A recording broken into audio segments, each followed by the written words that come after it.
Y vamos a leer en el libro de Josué capítulo 1, versículo 1, hasta el versículo 9. Vamos a leer esta palabra de Dios en el nombre de Jesús. Aconteció que después de la muerte de Moisés, siervo de Jehová, que Jehová habló a Josué, hijo de Nun, servidor de Moisés, diciendo: mi siervo Moisés ha muerto. Ahora pues, levántate, le dice Dios a Josué, y pasa el Jordán, tú y todo este pueblo, a la tierra que yo les doy a los hijos de Israel. Yo os he entregado, como lo había dicho Moisés, todo lugar que pisare la planta de vuestros pies. Desde el desierto y el Líbano hasta el gran río Éufrates, toda la tierra de los heteos, hasta el gran mar donde se pone el sol, será vuestro territorio, le dice Dios. Nadie te podrá hacer frente en todos los días de tu vida. Como estuve con Moisés, estaré contigo, no te dejaré ni te desampararé. Promesa de Dios. Pero también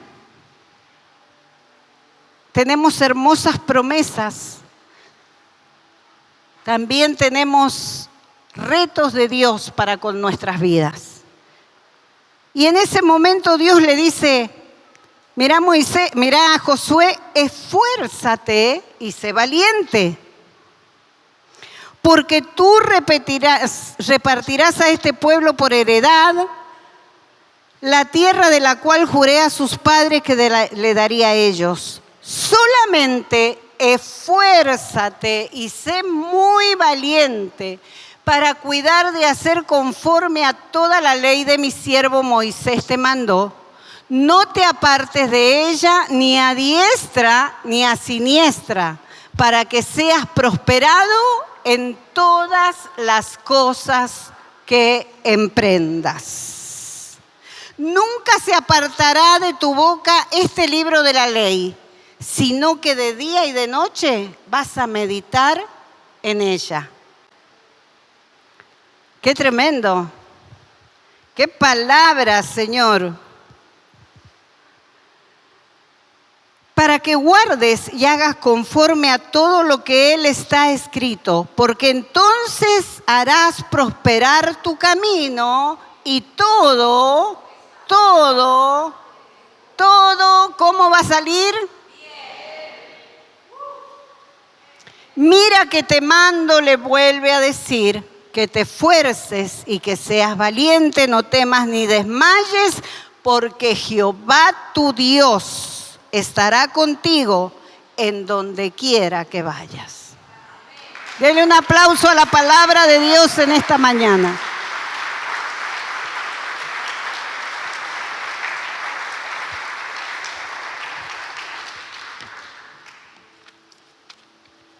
Yo le he dado por título a este mensaje: si solo caminas los días de sol, nunca llegarás a tu destino. Si solo caminamos los días de sol, los días lindos, los días que todo nos va bien, que no tenemos que cruzar un Jordán, dice, nunca vamos a llegar a nuestro destino, a lo que Dios predestinó para nuestras vidas antes de la fundación del mundo. Después de la muerte de Moisés, las circunstancias humanas cambiaron bastante. Israel había sufrido una pérdida muy dolorosa. A su libertador, a Moisés, Aquellos que conocemos la palabra de Dios, sabemos que Moisés pasó tantas dificultades y aún renunció a lo más precioso humanamente que él tenía, que era vivir en el reino. Yo no sé, la verdad que Moisés amaba mucho primeramente a Dios y también amaba el pueblo de Dios. Porque Moisés fue encontrado en un Moisés, valga la redundancia, ¿no? En un canastito. Fue encontrado por la reina ahí que se estaba bañando, y ahí, como estaban matando a todos los niños, dice que la mamá de Moisés, Miriam, lo puso en un canastito y dijo: acá lo mando y que sea lo que Dios quiera. Y como Dios siempre tiene propósitos, Dios tiene propósitos con nosotros, Él siempre sabe cómo hace las cosas. Entonces, Moisés era una persona de gran valor. Imagínese que él había sacado al pueblo de Israel de tantos años de esclavitud, 400 años bajo el dominio de los egipcios. También Moisés se había presentado ante Faraón tantas veces, y Faraón tantas veces le había dicho que no. Pero en un momento Dios toca el corazón de Faraón, dice: este es el momento justo, y Moisés sale con todo el pueblo de Israel. Bueno, después en el desierto vemos que pasan muchas cosas, muchos quedan en el desierto, muchos perecen, pero había que buscar un nuevo líder, porque había que llevar ese pueblo a la tierra prometida, a la libertad. Y este fue elegido por Dios, que fue Josué. Y necesitamos avanzar. Una de las primeras cosas, a pesar de las circunstancias. Yo no sé, le mandé 4, no sé si lo tienen los chicos, 4 puntos. Acá está. Necesitamos avanzar a pesar de las circunstancias adversas que nos están pasando. Las circunstancias no eran muy lindas porque, bueno, había muerto Moisés. Pero en el primer versículo dice que después de la muerte de Moisés, y en el segundo le dice: mira, Josué, Moisés ha muerto, ahora pues levántate y pasa este Jordán. Habían atravesado el Mar Rojo, hermanos. Dios lo había abierto, pero ahora se encontraban con otro obstáculo, que era el Jordán. Y ahí estaban, con temor, con miedo. ¿Cómo vamos a pasar este Jordán? ¿Cómo lo vamos a hacer? Entonces Dios lo manda a Josué que le diga al pueblo que ya habían experimentado cierta estabilidad durante el liderazgo de Moisés, pero que ahora las circunstancias eran otras. Hay tiempos, hermanos, que pasamos una estabilidad, un buen momento, pero hay tiempos que el Señor nos pone a prueba, que el Señor, o a veces las consecuencias de nuestros actos, que nos cuesta tanto hacernos responsable a cada uno de nosotros. El ser humano siempre ve la culpa afuera. Y no se sienta mal, porque todos somos iguales. La culpa es de fulano, la culpa es de Mengano, la culpa acá es de Josué, que no tendrá tanta fe, la culpa era de Moisés, pero nunca nadie, o nos cuesta tanto, hacernos cargo de las cosas. A mí realmente me costaba mucho hacerme cargo de mis cosas. Siempre le echaba la culpa al otro.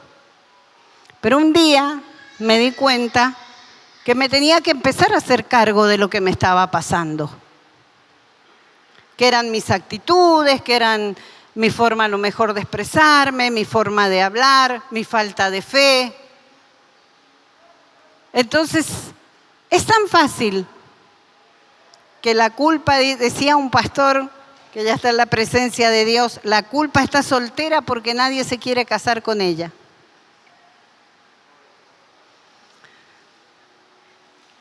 Entonces,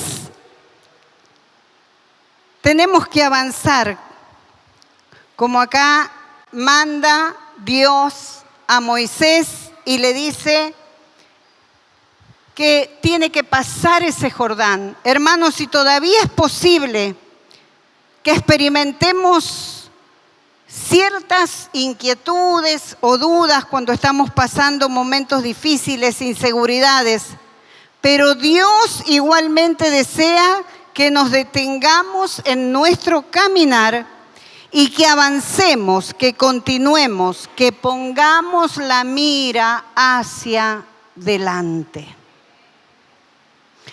Hay personas que viven en el pasado, que viven en lo que me pasó, o porque mi mamá, porque mi papá, porque mis hermanos, porque pasé hambre, porque esto, porque aquello. Y se quedaron en el pasado. Y sabe que el pasado trae resentimiento. Entonces la persona que vive en el pasado es una persona resentida. Resentida con la vida, resentida con Dios, resentida con el mundo, resentido hasta con el perro, que a veces lo encuentra y le pega un puntapié. Y el perro lo mira y dice, ¿yo qué hice? Entonces, acá le estaba diciendo Dios a Josué y al pueblo de Israel, el pasado queda atrás, ya Moisés no está. Ahora hay que avanzar para conquistar todas las promesas que yo le he dado. Hermanos, mire, si fuera posible, y es posible, que dejemos el pasado atrás, que dejemos lo que nos hicieron atrás, que dejemos nuestra vida atrás, porque lo que está atrás ya no tiene forma de arreglarlo. Alguien me dijo ayer por teléfono, cuando un vidrio se rompe, y acá tenemos un vidriero, cuando un vidrio se rompe, aunque lo pegues, se vuelve a romper en un momento. Y ese es el pasado. Entonces tenemos que proyectarnos, hermanos, al futuro. Porque también muchas veces nos quedamos en el presente y decimos, bueno, aquí me quedo, no puedo avanzar, no lo voy a poder lograr, no voy a poder llegar a este objetivo, como lo tenía que hacer el pueblo de Israel, tenía que llegar a un objetivo que Dios le había puesto y no lo vamos a poder hacer. Y eso se llama resignación. Entonces tenemos personas que están en el resentimiento y otros que están en la resignación. ¿En cuál está usted? Pero después están las otras que están en la paz y el amor. Las que están esperando en Dios día tras día, con su propio afán como lo tiene cada día. Porque si estamos siempre pensando en el futuro, vivimos en una ansiedad constante. Y lo peor que nos puede pasar como seres humanos es vivir en ansiedad, hermano. Porque la persona ansiosa no disfruta lo que tiene porque ya está pensando en lo que quiere tener, en lo que quiere lograr. Y todo esto se lo hablo por experiencia propia, porque lo he vivido. Yo no le voy a predicar nada de lo que no he vivido y me hago cargo, porque soy humana como usted, no crea que soy robot. Y si fuera perfecta y santa, ya estaría con mi Señor. Pero estoy aquí, pisando la tierra. Y la ansiedad a veces me ha llevado a no disfrutar las cosas hermosas que Dios me estaba dando en ese momento. Las cosas lindas, los momentos agradables, disfrutar a mis hijos, a mis nietos, a mi esposo, por vivir en una constante ansiedad y querer tener y querer lograr y querer llegar y llega el momento de que uno se enferma, que el físico siempre sí dicen, ¿no? Los que saben que nos pasa factura. Entonces, una de las primeras cosas, necesitamos avanzar. La segunda sería, necesitamos avanzar en las promesas de Dios. Mire lo que le dijo Dios aquí a Josué.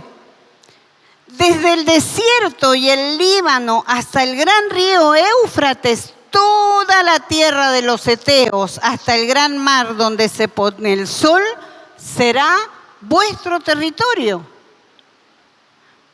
Nadie te podrá hacer frente. ¡Wow!, dije yo. Y yo que a veces vivo con temor de que alguien me va a hacer algo, de que alguien va a poder contra mí, de que... ¿Sabe qué dice la palabra de Dios? Que nadie nos va a poder hacer frente. Pero siempre que estemos tomados de la mano de Dios, y vamos a ver más abajo, porque a veces nos tomamos de las promesas lindas, pero no vemos el contexto. ¿Qué hay que hacer para que esa promesa funcione?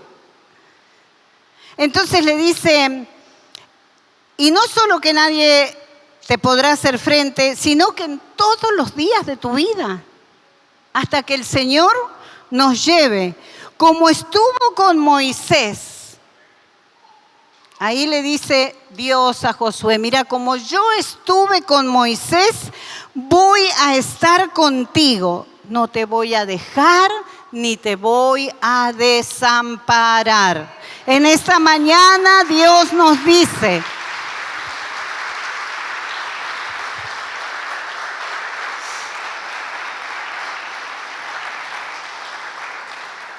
que no nos va a dejar ni nos va a desamparar.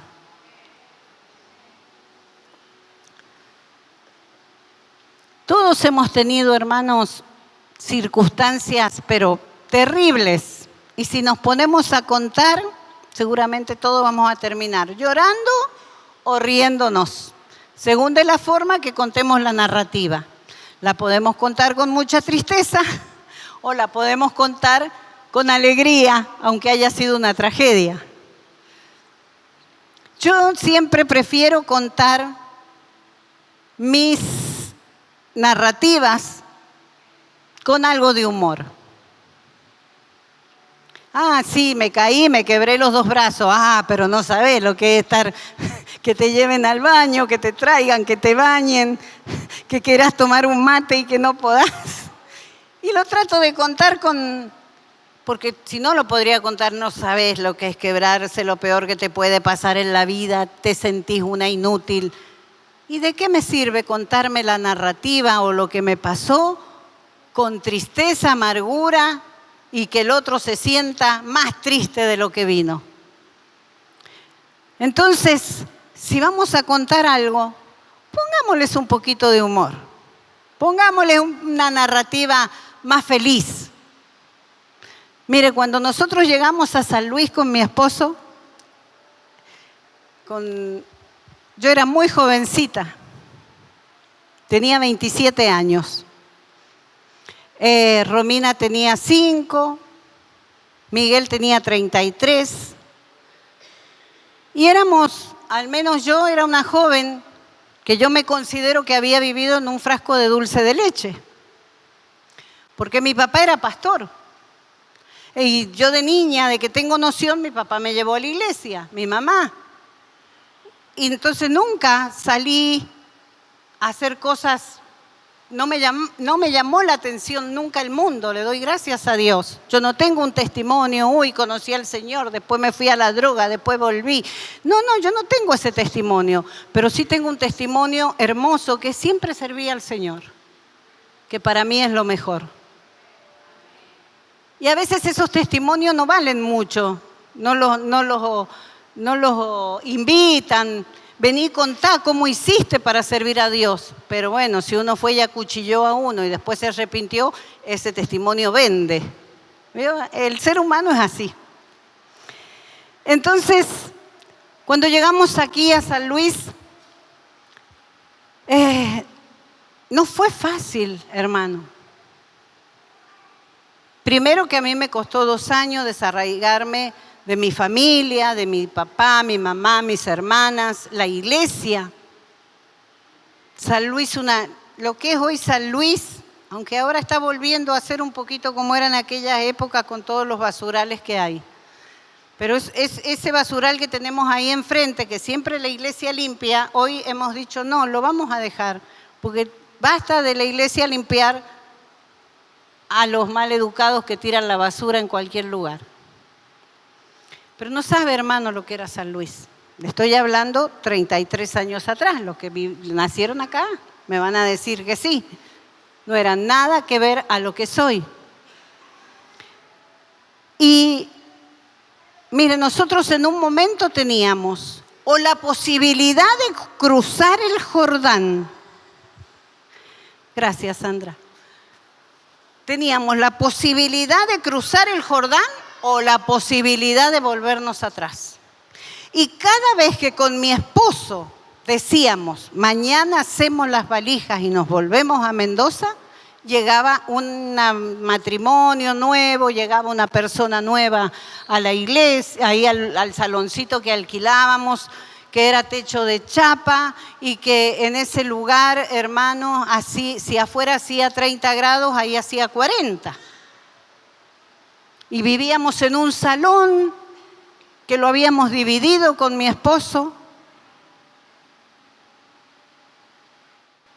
y que un día nos visitó un pericote. ¿Cuántos conocen a los pericotes?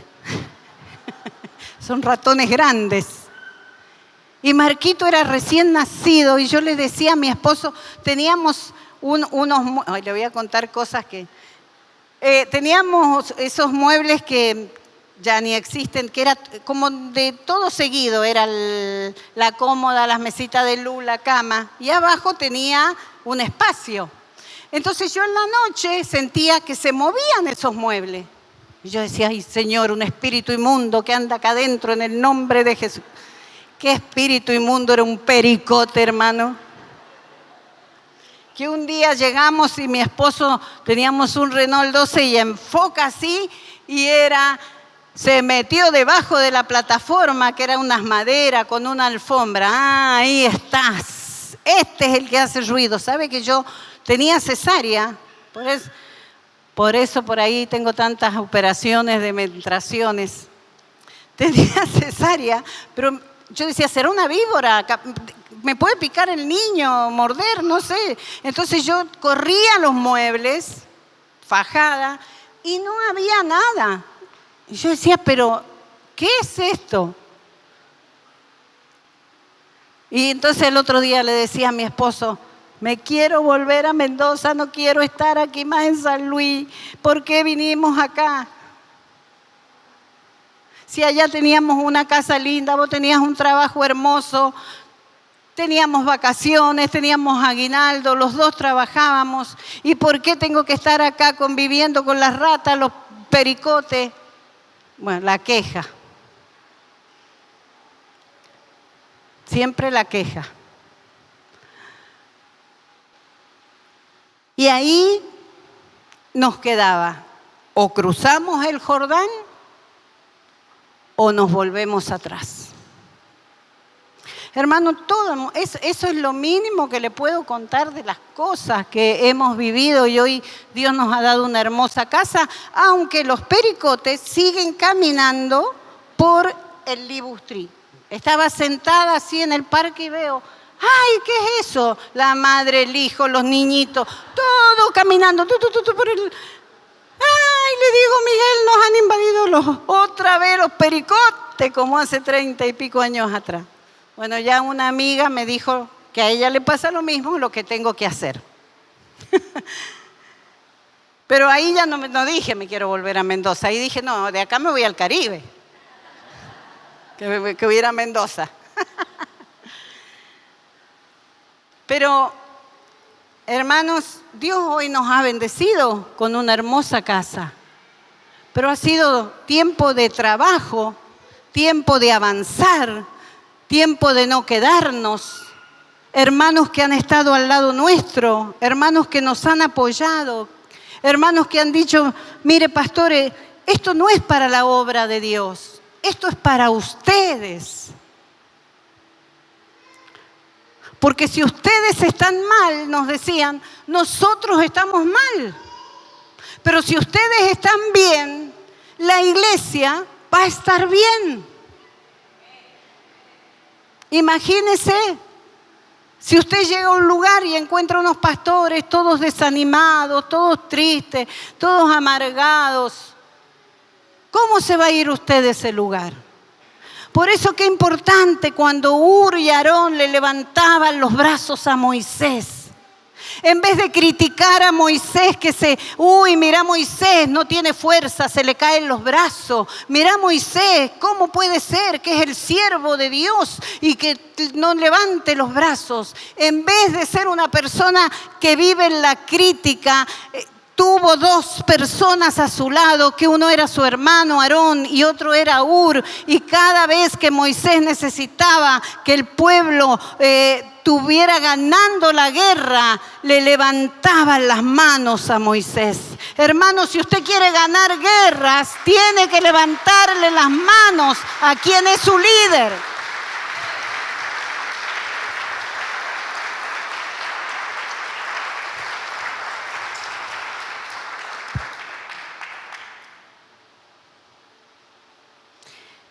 Y tenemos promesas hermosas de Dios. En estos días mi esposo ha recibido invitación, los dos hemos recibido, pero yo siempre le digo, anda vos. Yo me quedo en la iglesia. De Honduras, Guatemala, El Salvador. Y dentro de algún mes ya estará haciendo ese viaje. Y le digo, vos después, yo me voy a ir a ver a Marcos después. Pero si nosotros hubiéramos hecho un paso atrás. Mire, cuando nos asaltaron en casa, que fue algo terrible porque entramos a casa, habían dos personas encapuchadas y recuerdo que yo soy siempre más hábil o audaz, no sé, me funciona una parte del cerebro ese que no tanto las emociones sino que toma impulso. Entonces yo recuerdo que entré a casa, pegué un grito como toda mujer. Cuando vi bajar a ese hombre de las escaleras, agarré el teléfono que lo llevaba en la mano, me lo puse acá y salí corriendo. Y empecé a mirar por dónde podía escapar. Y encontré la llave de la puerta, abrí la puerta, salí, di la vuelta, entré a la cochera, pero cuando entré a la cochera y quería llamar por teléfono a mi hija Romina, vino uno de los malvivientes y me agarró del pelo y dice, ¿qué estás haciendo acá? Y vamos para adentro.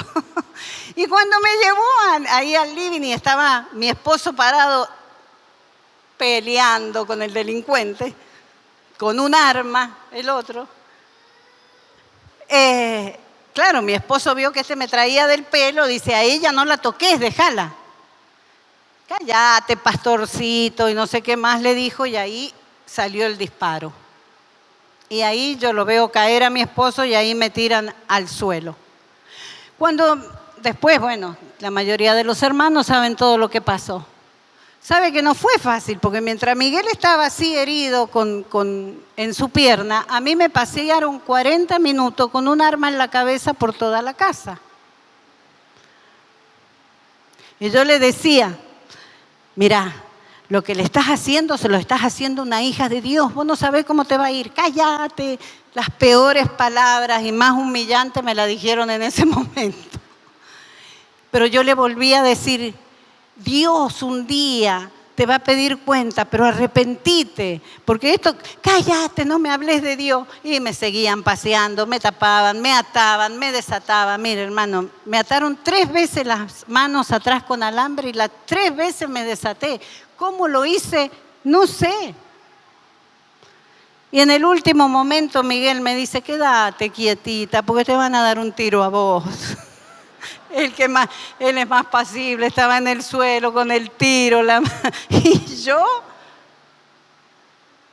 ¿y sabe qué? Ahí podríamos haber hecho un paso atrás. Muchos pastores nos llamaron y nos dijeron, dejen esa ciudad, vénganse con nosotros. Aún el pastor Barlock, ¿lo recuerda usted? Él lo llevó a Puerto Rico a Miguel, se lo presentó a toda la comisión y le dije, yo me quiero traer a este pastor acá porque en esa provincia su vida corre peligro. Pero nosotros dijimos, no, nos vamos a quedar, vamos a ir hacia adelante, no vamos a dar un paso atrás. Porque el Señor aquí lo dice, que Él va a estar con nosotros todos los días de nuestra vida. Y si ese día era el día que teníamos que partir, era el día. Pero no era el día. Entonces, como no era el día, es porque Dios tiene propósitos. Hermanos, si Dios te tiene sentado en esa silla, hay propósito de Dios para tu vida. No solo enriquecerte.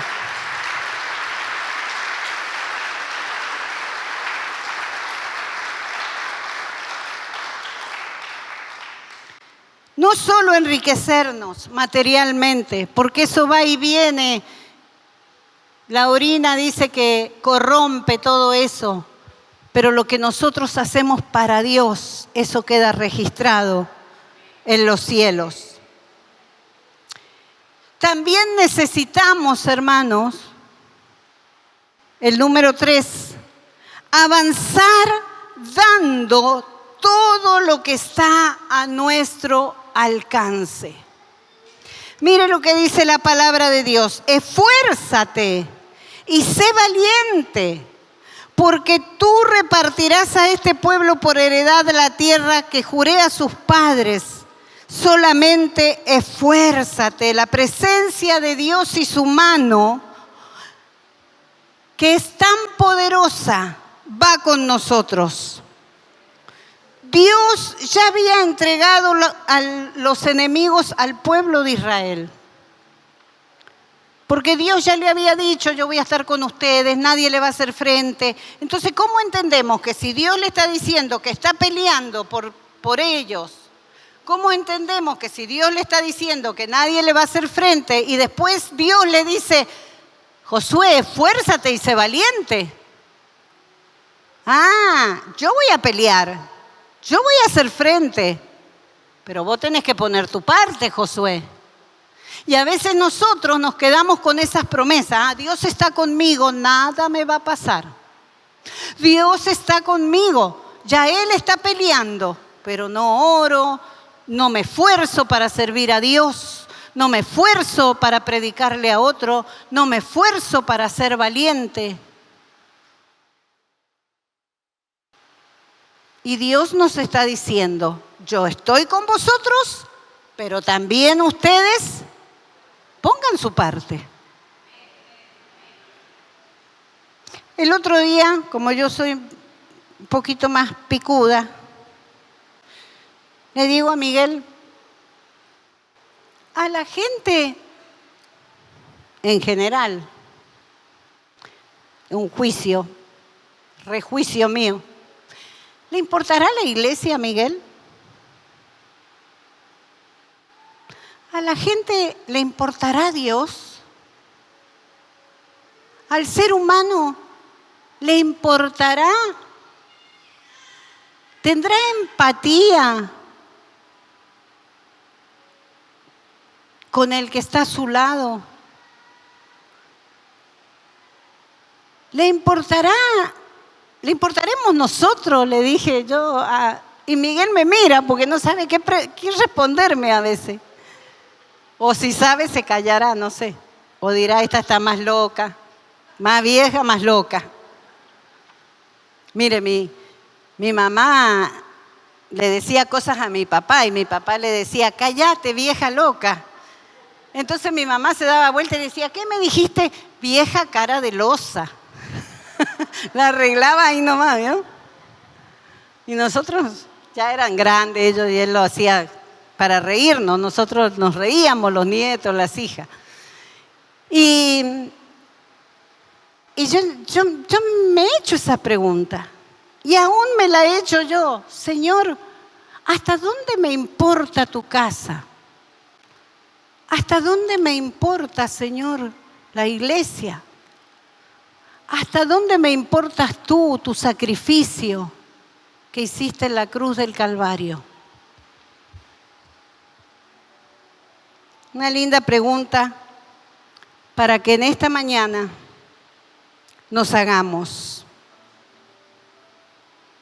Y dijimos que necesitamos avanzar y dar todo lo que tenemos a nuestro alcance. Y yo busqué el significado de valentía.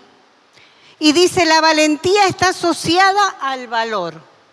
Una persona valiente cuando actúa con decisión y firmeza, haciendo frente a sus miedos, inquietudes y dudas.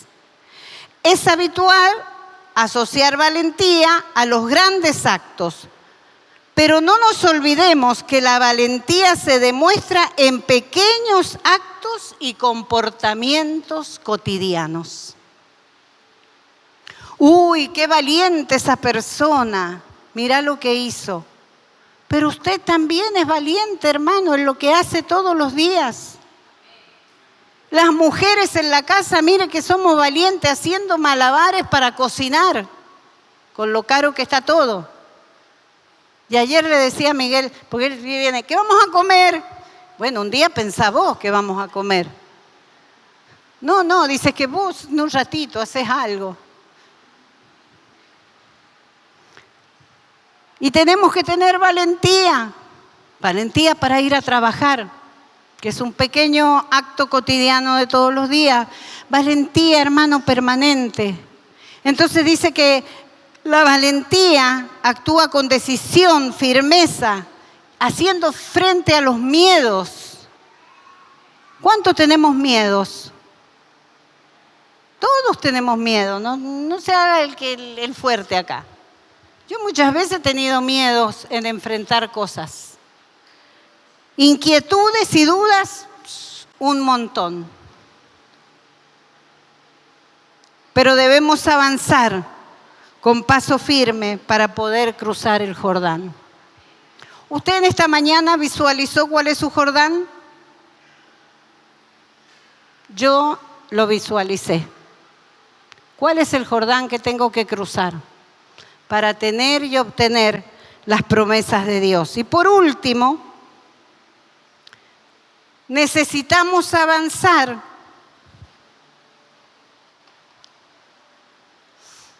en la obediencia constante a la palabra de Dios.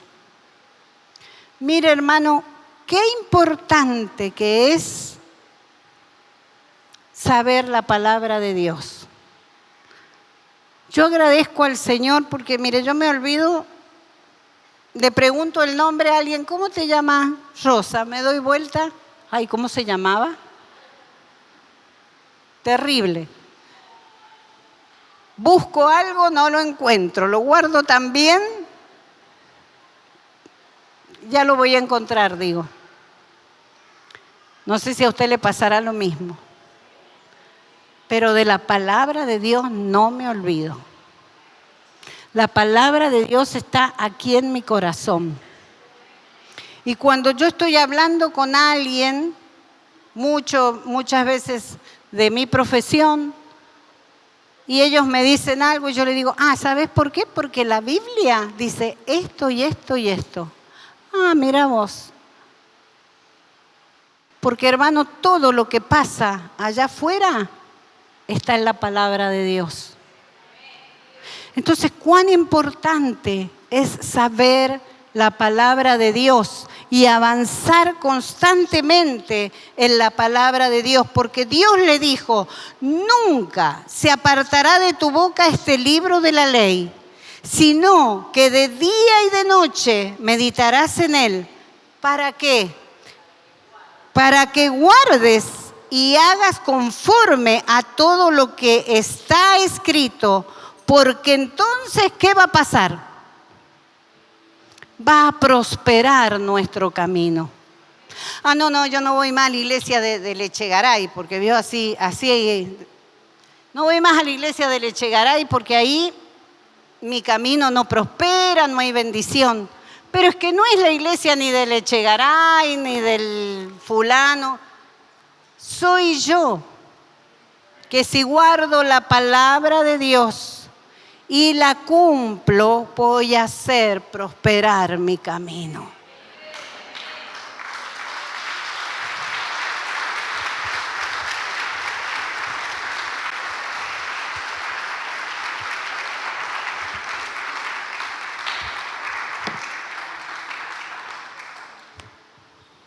Vuelvo al principio, cuando dije que siempre vemos el problema afuera. Pero el problema está dentro, está en nosotros. No busque, hermanos, de aquí para allá, de allá para acá. Hay gente que está desesperada. Allá viene un profeta, voy a ver qué dice de mi futuro. Mire, a mí no quiero saber lo que me va a pasar en el futuro. Lo voy a ir viviendo día a día. Y la mayor profecía yo la tengo acá en la palabra de Dios. Y si Dios acá me dice que va a estar conmigo, que no me va a dejar, que si yo le obedezco va a estar. Oh, hermano, eso debemos creer. ¿Hasta cuándo la iglesia del Señor va a estar buscando que le adivinen el futuro, que le digan lo que le va a pasar, o esto o aquello? Cuando, hermanos, hay un mundo que se está perdiendo y no podemos hablarle a nadie de Jesús, a nadie de Dios, a nadie traemos a la casa del Señor. Hoy yo me siento a veces tan inútil y digo, Señor, que mi boca le hablo a personas y digo, que esa palabra caiga en buena tierra, que pueda ser una palabra fértil. Y yo bendigo a María Ángeles, que nos está mirando seguramente desde el Facebook en Mendoza. Y en estos días que ella ha pasado un proceso tan difícil, pero yo pude ver en ella que esa poca palabra que sembré en su corazón cayó en tierra fértil y pudo pasar ese Jordán. Y tiene mucho por pasar todavía, pero Dios está con ella. Jesús está con ella, y así como está con ella, está contigo, Sergio, está contigo, hermano, está contigo, está contigo. Dios está a tu lado, Él está, Él quiere que tú prosperes, Él quiere que todo te salga bien, pero cumple la palabra de Dios, que se haga vida en nuestros corazones. Yo no sé cuál es el Jordán que tú tienes que pasar. ¿Cuál es el Jordán que tú tienes que atreverte y decir, yo tengo que pasarlo, dejar atrás el pasado?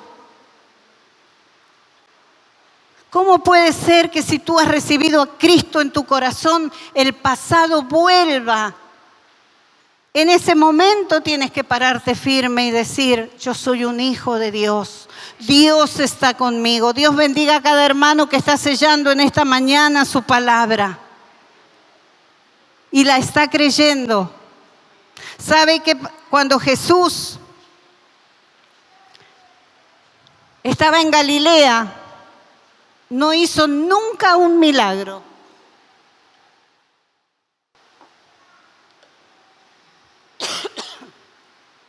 Mire que Jesús donde andaba hacía milagros. Pero en Galilea nunca hizo un milagro. ¿Sabe por qué? Porque no le creían que era el Hijo de Dios. No creían a la palabra que Jesús decía. Entonces Él no hizo milagro. Si tú en esta mañana no crees a la palabra, no esperes milagro. Tenemos que creer que Dios está con nosotros y que Él día tras día nos va a defender si cumplimos y nos proyectamos en su palabra.